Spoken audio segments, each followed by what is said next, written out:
In 2015, global sales of cancer drugs and treatments totaled $115 billion.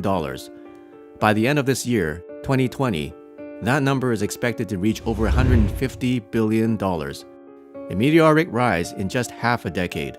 The number of annual cancer deaths will soon be more than 10 million per year. Around the world, about 1 in 6 deaths is cancer-related. The International Agency for Research on Cancer says the overall cost of cancer to the healthcare field as a whole, when all the related charges are tallied, in other words, the cost to society, is over $1.1 trillion per year. Imagine if those resources could be used towards finding a cure rather than just treating the symptoms. What if you were told that none of this had to be this way? That there was a cure discovered in the 1930s? Have you heard about it? Has your doctor? What if you were told that in 1934, a clinical trial was undertaken on 16 terminally ill cancer patients, and that by the end of it, all of them were declared cured of cancer? And what's more, there was no chemotherapy, no invasive surgery, no radiation, no drugs at all. Would you believe it? In the next few minutes, you're going to hear about it, how it happened, and how it was covered up. It's no hoax. The only hoax is the one being played on all of us to this very day. We've been kept in the dark, unable to benefit from this amazing secret from the past. With a frequency instrument treatment, no tissue is destroyed, no pain is felt, no noise is audible, no sensation is noticed. A tube lights up and 3 minutes later, the treatment is over. Several diseases may be treated simultaneously. These are the words of Dr. Royal Rife, a medical scientist and engineer born in 1888. In the 1920s, he invented a series of optical compound microscopes with time-lapse microscopy capabilities in the hopes of working towards a cure for tuberculosis. These microscopes changed the way organisms could be viewed at close range, 17,000 times magnification, as opposed to the standard 2,000 times of the day. What's more, Rife's microscopes could observe living organisms rather than dead ones, a first in the medical field. This was a turning point for his research in bacteriology and embryology. And with these monumental technological breakthroughs, Rife was able to identify that microscopic organisms had their own electrical polarities, oscillation patterns, and other electrical characteristics. He wondered what might happen if he subjected these tiny specimens to electrical frequencies. His experiments demonstrated that specific frequencies could, in fact, slow down or destroy certain pathogens, bacteria, and viruses at the cellular level, eradicating them for good, stopping them in their tracks before they can grow, mutate, or replicate, and targeting bad cells without harming any good cells. With this knowledge and observation, and putting his electrical engineering background to use, Rife began developing specialized devices to target unique frequencies on specific organisms. This work generated much fanfare and media attention in its early stages. Newspapers in his native San Diego, Los Angeles, and beyond frequently featured his inventions and experiments on their front pages. And who could blame them? Rife's work seemed like it could change the world of medicine forever. Rife began recalibrating his research to find the cancer virus, which he believed was the secret to curing cancer. In 1932, he inadvertently stumbled upon a morphed cancer culture that had been sitting in a test tube near one of his electromagnetic current devices. It had been left there for 24 hours by accident. But the results of his proximity to the device prompted him to repeat the experiment, this time on purpose. Over and over again, 104 times to be exact, he and his team uncovered and isolated filtrable carcinoma virus, visible through his most advanced device to date, called the universal microscope.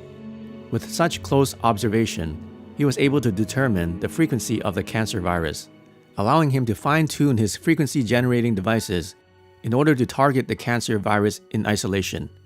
At the time, cancer accounted for around 115,000 deaths per year and was beginning to increase steadily. Over the next 2 years, Rife and his team worked with small animals like rats and guinea pigs, inoculating them with cancer and then treating them with frequency-generating devices. Experiment after experiment, they found that the cancers in the animals were reduced or eliminated, all without any notable harm caused to the creatures. Altogether, Rife carried out over 400 tests on his animal test subjects. The results were overwhelming. They were successfully curing cancer. It was time to test his procedures on humans. In 1934, the first clinical trial began at the University of Southern California. 16 cancer patients were a part of this initial process, all of them deemed terminally ill. Their treatments consisted of 3-minute exposure to frequency therapy every 3 days to allow the patient's bodies more time to dispose of the dead microorganisms produced by the therapy, the remnants of the destroyed cancer cells. After 3 months of treatment, 14 of the 16 patients were certified as clinically cured. The other 2 were pronounced cured 1 month after the clinical trial concluded. Imagine that, a cure for cancer in 1934. But have you ever heard about it? Why don't more doctors and health professionals talk about this amazing scientific discovery? Over the next few years, increased national interest within the medical community was circulating at the highest levels. The International Cancer Research Institute and multiple medical insurance companies wanted to see results replicated and tests expanded. Rife completed construction of the Rife-Ray machine, an improved version of his frequency-generating devices. He highlighted its variable frequency controls and emphasized the importance of being able to target different pathogen organisms and their unique chemical properties with different frequency and vibration rates in order to effectively destroy them. As the LA Times described in the process in 1940, organisms respond to certain wavelengths, a theory carried to finality by bombarding disease germs with radio waves, which are tuned to those of the tiny man-killers. Everyone knew that cancer was a growing threat, a man-killer. Even the national press was talking about it, and about Rife's work. But major players in the pharmaceutical and healthcare industries demanded more access to Rife's work than he was willing to hand over, and were starting to bully him, even questioning his results. Due to poor advice and guidance, Rife and his team were convinced that unless their research and results were completely irrefutable, it would be dismissed by the powers that be. Before handing it over in full, he wanted to make sure that the therapy was a slam dunk. This would prove a terrible error in judgment. It gave the American Medical Association time to second-guess their work and shut down the clinical trials they were conducting. By the end of 1937, Rife partnered with 3 manufacturers to produce his frequency instruments.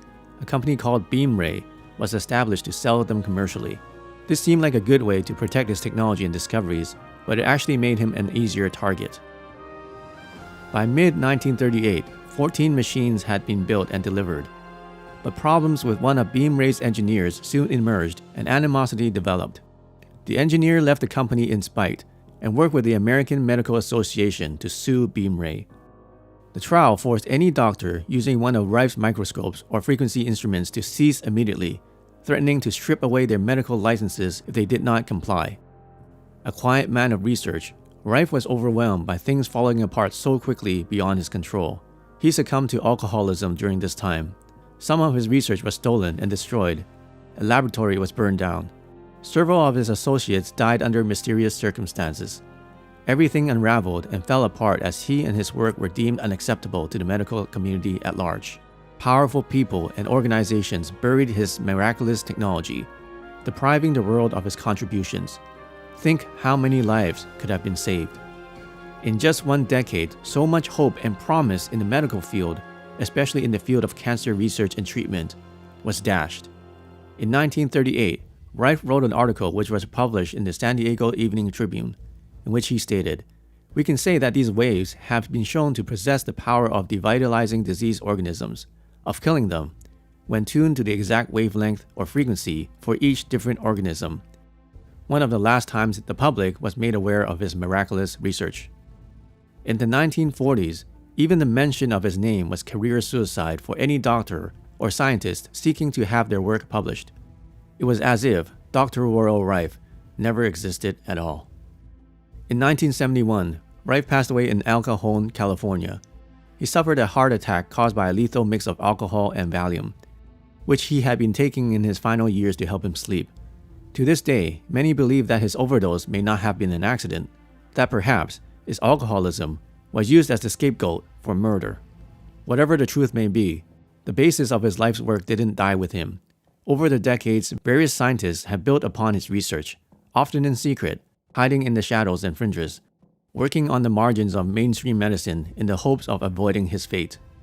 New approaches to cancer treatment and treatments for other diseases using frequency and vibratory methods have come and gone, each time passed over by large medical organizations, institutions, and pharmaceutical corporations. Mountains of important discoveries have been buried and silenced in order to maximize profits from costly alternatives like chemotherapy and radiation treatment. It is perhaps the greatest cover-up in medical history, and the results have been catastrophic. Why would the major pharmaceutical companies want to improve these numbers? Think of how much money they would lose. Their incentive is clear. If you are sick, they can turn a profit. The longer you're sick, the more money they make. This isn't healthcare. This is sick care. A cycle that must be stopped. At Qi Life, we believe the work of Dr. Royal Rife and all those who work with them or followed in his footsteps deserves to be honored and given the credit it deserves for the important contributions it made to the world of medicine. Keeping the core ideas of their research alive and building upon it is central to our mission of helping people improve their lives with the power of resonant frequency. Our product line is directly inspired by this rich history, or what might have been. We have developed one of the world's simplest frequency systems in our Qi Coil, Aura Coil, resonant wands, and resonant console devices. With both consumer and practitioner variants available, our advanced technology reimagines the power of frequency instruments for the 21st century to aid in overall well-being. Our systems are contactless, portable, automatic, simple, and beautifully designed. More than that, they're powerful, highly efficient, and effective. Using our proprietary software, Qi Life devices grant you access to the exact frequencies from Dr. Rife's research, as well as quantum meditation frequencies, more than 10,000 frequencies and growing. All easily accessible from our intuitive app. You can even create your own frequencies, and unlike our competition, there's no gas tubes, no probes, no electrical contact pads, no complicated connections, machinery, or programming required. You don't even need a computer to set our devices up. They can be operated from your phone or from our resonant console tablet. Qi Life systems are truly one of the world's simplest and easiest to use on the market today. You can literally take them out of the box and have them running in seconds, making them ideal for everyone, even senior and less tech-savvy users. As if all weren't enough, our devices won't break the bank. They're amongst the most affordable in the world. Protect yourself, your family, or your clients from electromagnetic field pollution or harmful EMFs. Get in tune with your body's natural tones and frequencies. Help recover and maintain energy, support your vitality, boost your productivity. Rife frequency therapy can assist in improving concentration and mental sharpness, promote better sleep habits, and assist with anxiety and stress, enhance your water, and much, much more. Your optimal well-being is only a frequency away. By harnessing the energy of Dr. Rife's work, you can now transform your life 1% a day with the Qi Life technology product line. To learn more, visit rifesimple.com.